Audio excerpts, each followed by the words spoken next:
But what we're looking at right now is we're looking at a report by item family, by salesperson, with net sales and gross profit. One thing that I notice, or that I see, is that I'm looking at, for example, Mayer.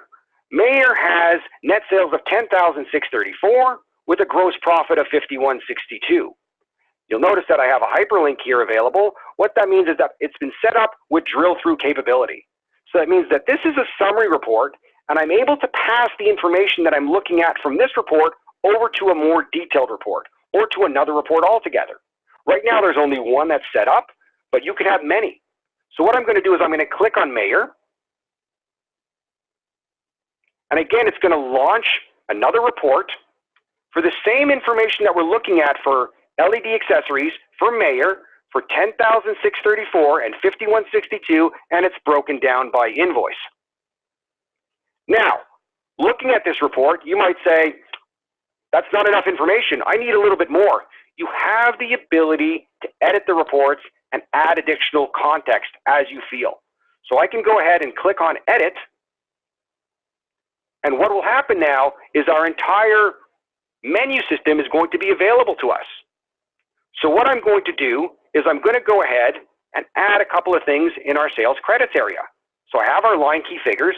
I'm going to go ahead and select our sales quantity and charges by control-clicking the two, and then just dragging them over right next to gross profit. And I've just added additional context. Now, you're not just limited to adding additional measures, but you can also add additional things, for example, going into your customers and say, I want to include some information on, I want to know who the customer is. So I can go ahead and just take that and just drag it right next to invoice number as an example.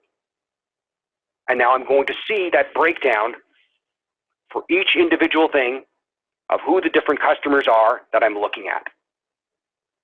So I have that capability of adding whatever context that I want, and even if I went as far as removing the salesperson, because what happens is, depending on the granularity of what you're including in the report, that's going to determine how things get rolled up.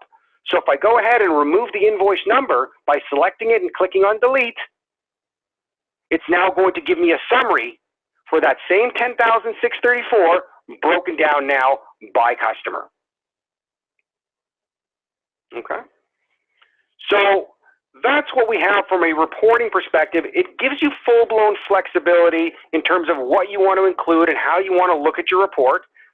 Thank you so much, and have yourself a very good afternoon.